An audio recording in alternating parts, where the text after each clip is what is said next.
नमस्कार। तर आजच्या व्हिडिओमध्ये बघणार आहोत सुंदर अशी हलवा ज्वेलरी। तर याआधी पण मी बऱ्याच अशा संक्रांतीच्या डेकोरेशनच्या ज्या वस्तू आहेत त्यांचे व्हिडिओ शेअर केलेले आहे। त्याचप्रमाणे वेगवेगळ्या रांगोळ्या ज्या आहेत त्यांचे पण व्हिडिओ शेअर केलेले आहे।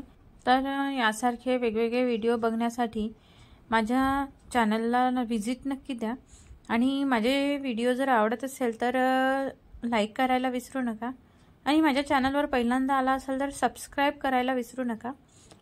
तर अशा प्रकारे आपण संक्रांतीचं डेकोरेशन जे आहे ते वेगवेगळ्या वस्तू वापरून करू शकतो। तर करूया आजच्या ज्वेलरीला सुरुवात। त्यासाठी मी घेतलेले आहे पांढरे मोती आहे किंवा गोल्डन मनी पण घेऊ शकता। लाल कलरचे स्टोन आहे, इयरिंग्सला लावायसाठी मागचे ठेपे आहे। इथे मी घेतला आहे ग्लिटर पेपर, तो मी वापरलेला आहे आणि गोल्डन मण्यांची लेस आहे आणि जाड धागा आहे आणि बांगड्या आहे। त्याचप्रमाणे इथे घेतला हलवा जो पांढरा शुभ्र आहे। तर आपण आज जी डिझाइन तयार करणार आहोत ते गळ्यातल्याला अगदी सुंदर असं गोल पेंडंट तयार करून घेणार आहोत। अशा प्रकारे मी झाकणाने त्याला आकार देऊन देत आहे। आपल्याला जेवढं मोठं पाहिजे आहे तेवढा मोठ्या झाकणाचा वापर करायचा आहे आणि ते कैचीने कट करून घेतलेलं आहे। त्यानंतर मी इयरिंग्ससाठी छोटे छोटे गोल तयार करून घेत आहे। तर अशा प्रकारे दोन इयरिंग्ससाठी सर्कल आणि एक पेंडंट, तर 3 सर्कल तयार करून घेतलेले आहे आणि एक आहे ब्रॉच। तर इथे मी इयरिंग्सला 3 लटकन तयार करून घेणार आहे। त्यासाठी मी पहिले लटकन तयार करून घेत आहे। एक धागा मी डबल घेऊन तो सुईमध्ये ओवून घेतलेला आहे आणि त्यामध्ये मोती ओवून घेतलेले आहे। आपल्याला लटकन जेवढं लांब करायचं आहे तेवढे मोती टाकायचे आहे। तर मी मोतीच्या मध्ये मध्ये चिरंजी ओवून घेत आहे अशा प्रकारे आणि नंतर लटकन तयार झालं की जे इयरिंग्ससाठी सर्कल तयार केले होते त्याला अटॅच करून घेणार आहे अशा प्रकारे। सर्वात पहिले हे काम करून घ्यायचं, त्यानंतर चिरंजी जी चिपकवायची असते ती नंतर चिपकवायची, कारण आपल्याला जर चिरंजी चिपकवल्यानंतर हे अटॅच करायला गेलं तर चिरंजीचे दाणे चिपकवलेले जे आहे ते निघून जातात। तर अशा प्रकारे मी पहिले लटकन जेवढे करायचे आहे तेवढे अटॅच करून घेणार आहे आणि त्यानंतर वरची डिझाइन तयार करणार आहे। अशा प्रकारे मी एका इयरिंग्सला 3 लटकन तयार करून घेणार आहे। 2 छोटे असणार आहे आणि मधलं लटकन जे आहे ते थोडं लांब असणार आहे। त्यानंतर त्यापेक्षा छोटं लटकन तयार करून घेतलं आहे आणि ते त्याच्या बाजूला अटॅच करणार आहे। 2 बाजूला छोटे आणि मध्ये लांब असं 3 लटकनचं इयरिंग्स तयार करणार आहे। तर अशा प्रकारे आपले लटकन तयार झालेले आहे। दोन्ही इयरिंग्स तयार करून घेतलेले आहे आणि त्यानंतर आपल्याला वरची डिझाइन तयार करायची आहे। पण त्याआधी मला तिथे बाजूला जे आहे एक साखळी तयार करून घ्यायची आहे, मोत्याची माळ तयार करून घ्यायची आहे, वेल। तर त्यासाठी मी इथे धागा अटॅच करून घेत आहे आणि त्यामध्ये मोती ओवून घेणार आहे आणि त्यानंतर डिझाइन देणार आहे, कारण डिझाइन दिल्यानंतर जर हे काम करायचं झालं तर पूर्ण चिरंजीचे दाणे जे आहे ते निघून जातात। तर अशा प्रकारे पहिले धागा अटॅच करून त्यामध्ये मोती ओवून घेणार आहे। त्यानंतर जे आपण डिझाइन तयार करणार आहोत ती तयार करूया। मी मध्ये एक लाल कलरचा स्टोन लावून घेणार आहे दोन्ही इयरिंग्सला आणि त्याच्यानंतर त्याभोवती गोल्डन मनीची लेस जी होती ती लावून घेणार आहे। तर अशा प्रकारे दोन्ही इयरिंग्स तयार करून घेणार आहे। त्याला फेविकॉलनी चेन चिपकवत आहे आणि सगळ्या वस्तू चिपकवण्यासाठी मी फेविकॉलचाच वापर करत आहे। चिरंजी पण चिपकवणार आहे ते फेविकॉलने चिपकवणार आहे। तर हे चिपकवून झाल्यानंतर या सगळ्या वस्तू उन्हामध्ये वाळवून घ्यायच्या आहे, जेणेकरून फेविकॉल सुकून गेला पाहिजे। कारण जर ज्वेलरी छान सुकली नाही, उन्हामध्ये वाळवली नाही तर ही चिरंजी असते ती ओली होऊन निघून जाते पण चिपकून पडत नाही, त्यामुळे उन्हामध्ये वाळवून घ्यायचं आहे। त्यानंतर बघूया जे गळ्यातलं आहे पेंडंट तयार केलं होतं आपण त्याला कशा प्रकारे आपण पहिले माळ तयार करून घ्यायची आहे। त्यासाठी मी डबल लेअरच्या माळ दोन्ही साइडनी तयार करणार आहे। त्यासाठी मी धागा अटॅच करून घेते आहे आणि आपल्याला जेवढं लांब पाहिजे आहे त्याचा अंदाज घेऊन मी इथे 30 मोती ओवलेले आहे। तर तुम्हाला जेवढं लांब करायचं आहे त्याचा अंदाज घेऊन मोती ओवून घ्यायचे आहे। त्यानंतर आपल्याला पेंडंट तयार करून घ्यायचं आहे, किंवा पहिले आपण माळ तयार पण करू शकतो, पण मी इथे पेंडंट तयार करून घेत आहे। तर अशा प्रकारे मध्ये एक लाल कलरचा स्टोन लावला आहे आणि त्यानंतर बाजूला चेन चिपकून घेणार आहे। इथे पण फेविकॉलच्याच मदतीने चिपकवणार आहे। आणि जर पहिले आपण पेंडंट तयार केलं तर त्याला पहिले उन्हात वाळवून घ्यायचं आणि त्यानंतरच वरच्या ज्या माळा तयार करायच्या आहे त्यानंतर करायच्या, सुकल्यानंतर। कारण ओलं असताना जर करायला गेलं तर चिरंजी ही पडत जाते, त्यामुळे ते चिपकणार नाही। तर अशा प्रकारे मी चिरंजी लावून घेणार आहे आणि पूर्ण उन्हात वाळवून घेणार आहे। त्यानंतर मी जे ब्रॉचची कटिंग केली होती तर ते तयार करून घेऊया। त्यासाठी मी खाली 3 किंवा 5 लटकन तयार करून घेत आहे। आपल्याला जेवढे हवे आहे तेवढे करायचे। मी इथे 5 करणार आहे। हे ब्रॉच मी जेंट्ससाठी तयार करते आहे। आपल्याला इथे एक माळ पण सिंगल तयार करता येईल, किंवा असं ब्रॉच पण छान दिसते अगदी सिंपलमध्ये। तर अशा प्रकारे मी पहिले लटकन तयार करून घेणार आहे आणि ते ब्रॉचला अटॅच करून घेणार आहे आणि त्यानंतर त्यावर थोडीशी डिझाईन देणार आहे चेन आणि स्टोन लावून। तर अशा प्रकारे तयार करून घेऊ।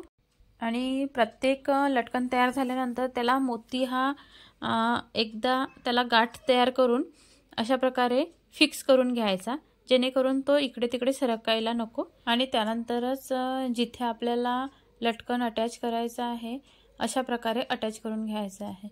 तर मी अशा प्रकारे मधलं लटकन जे आहे ते मोठं घेतलं थोडं, आणि त्यानंतर बाजूचे लटकन थोडे छोटे छोटे घेतले, एक एक मणी कमी टाकलेला आहे। तर अशा प्रकारे आपल्याला जसे लटकन लावायचे आहे तसे आपण लावू शकतो। आणि त्यानंतर मी तिथे एक लांब स्टोन घेतलेला आहे, तो लावून घेणार आहे, फेविकॉलने चिपकवलेला आहे। आणि त्यानंतर बाजूला लेस चिपकवून घेणार आहे। तर लेस चिपकवताना थोडा लांबुळका आकार देणार आहे। ज्याप्रमाणे स्टोन हा लांबुळका लावलेला आहे त्याचप्रमाणे मी लेस पण लावून घेणार आहे। अशा प्रकारे लेस लावून झाल्यानंतर बाजूनी चिरंजी चिपकवून घेणार आहे। तर अशा प्रकारे आपला ब्रॉच तयार होऊन जाईल। इथे मी चिरंजी चिपकवून ते उन्हात वाळवून घेणार आहे। तर अशा प्रकारचे सिंपल असे ज्वेलरीचे व्हिडिओ बघण्यासाठी माझ्या चॅनलला व्हिजिट नक्की द्या। आणि यानंतर बघूया बँगल्स कशा तयार करायच्या। त्यासाठी मी आपल्याला ज्या साईजच्या बँगल्स पाहिजे आहे त्या घेतलेल्या आहे। याऐवजी आपण एक एक सिंगल कडे जे मिळते ते पण घेऊ शकतो। 2 बँगल्स एकमेकांना चिपकवून घेत आहे आणि त्या वाळू द्यायच्या आहे। आणि वाळल्यानंतर मी जी गोल्डन लेस घेतली होती ती त्यावर चिपकवून घेत आहे। त्या लेसच्या ऐवजी आपण इथे गोल्डन पेपर किंवा ग्लिटर पेपर पण इथे चिपकवू शकतो। तर अशा प्रकारे लेस चिपकवून सुकू द्यायची आणि त्यानंतर तिथे चिरंजी चिपकवायची। अशा प्रकारे फेविकॉल लावायचा आणि एक एक दाणा पण आपल्याला चिपकवता येते। आणि हे परत मी उन्हात वाळवून घेणार आहे। या सगळ्या गोष्टी ज्या ज्या फेविकॉलने चिपकवलेल्या आहे त्या सगळ्या उन्हात वाळवूनच ठेवायच्या। अशा प्रकारे सुंदर अशा आपल्या बँगल्स तयार झालेल्या आहे। आणि चिरंजी घेताना ही पांढरी शुभ्र घ्यायची, जेणेकरून आपली जी ज्वेलरी आहे ती उठून दिसली पाहिजे। त्यानंतर इयररिंग्सच्या ज्या वेल आहे त्या तयार करून घेऊ। सगळी चिरंजी ही सुकून गेलेली आहे उन्हात वाळवल्यामुळे। आणि आता चिरंजीच्या माळा तयार करून घेऊ। तर त्यासाठी आपल्याला थोडी खडबडीत चिरंजी पाहिजे असते, कारण 2 धाग्यांच्या मध्ये ती लटकली पाहिजे अशा प्रकारे। तर मोतीच्या मदतीने तिला अशी फिक्स करत जायची, 2 मोतींच्या मध्ये एक चिरंजी अशा प्रकारे, किंवा एका चिरंजीच्या नंतर 2 मोती असं पण आपण तिथे करू शकतो। तर अशा प्रकारे सुंदर अशी माळ तयार करून घेऊ।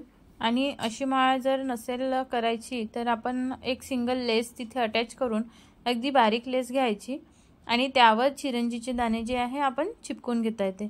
तर ती पण छान दिसते ज्वेलरी। आणि ही ओल्यासारखे दिसते, त्यामुळे खूप छान असे बारीक सर तयार होतो, त्यामुळे खूप छान दिसते। आणि त्यानंतर शेवटच्या मणीच्या नंतरचा जो मोती असतो त्याला एकदम फिक्स करून घ्यायचा गाठ पाडून। आणि त्यानंतर हे इयररिंग्सचा सर असल्यामुळे मी इथे हुक अटॅच करून घेत आहे। अशा प्रकारे हुक अटॅच करून घ्यायचा धाग्यामध्ये। त्यानंतर इयरिंगच्या मागच्या बाजूला जे असते ठेपा लावायसाठी, तर त्याला फेविकॉलच्या मदतीने किंवा ग्लूगनच्या मदतीने चिपकवता येते। तर मी फेविकॉल लावून ते चिपकवून घेतलेलं आहे। त्यानंतर गळ्यातल्यांचे सर तयार करून घेऊ। गळ्यातल्याला मी 2-2 सर तयार करून घेत आहे 2 बाजूनी। तर अशा प्रकारे मोती पहिलेच मी ओवलेले होते, तर त्यामध्ये आता एक एक मोती सोडून एक एक चिरंजीचा दाणा अशा प्रकारे छान असा सर तयार करून घेत आहे। हे मोती ओवण्यासाठी मी बारीक सुईचा वापर केला होता। अगदी बारीक सुई घेतली होती जेणेकरून त्यामधून मोती ओवता आला पाहिजे, अशा प्रकारे बारीक सुई घेतली होती। आणि आता त्यामध्ये चिरंजी ओवून अशा प्रकारे माळ तयार करून घेत आहे। आणि माळ तयार झाल्यानंतर शेवटचा मोती जो असतो ती गाठ पाडून फिक्स करून घ्यायचा। आणि अशा प्रकारे 2-2 सर दोन्ही बाजूला मी तयार करून घेत आहे। एक साईडचे 2 सर तयार झालेले आहे आणि आता दुसऱ्या बाजूचे पण 2 सर तयार करून घेणार आहे। तर अशा प्रकारच्या बऱ्याच वस्तू आपण संक्रांतीमध्ये डेकोरेशनसाठी वापरत असतो। तर त्या वस्तू कशा करायच्या या सगळ्यांचे व्हिडिओ माझ्या चॅनलवर मी शेअर केलेले आहे। या प्रकारे तिळाची डॉल आहे, या प्रकारे तिळगुळाच्या फुलांची कॅरी आहे, संक्रांतीसाठी लागणाऱ्या वेगवेगळ्या रांगोळ्या आहे, तिळगुळाची भातुकली आहे। अशा बऱ्याच वस्तू मी माझ्या चॅनलवर शेअर केलेल्या आहे। तर यासाठी माझ्या चॅनलला व्हिजिट नक्की द्या।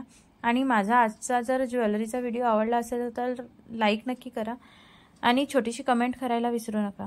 तर बघूया आता ज्वेलरी कशी तयार झाली आपली। आणि अशा अगदी कमी वेळेत होणाऱ्या वस्तूंचे व्हिडिओ मी शेअर करण्याचा प्रयत्न करेल।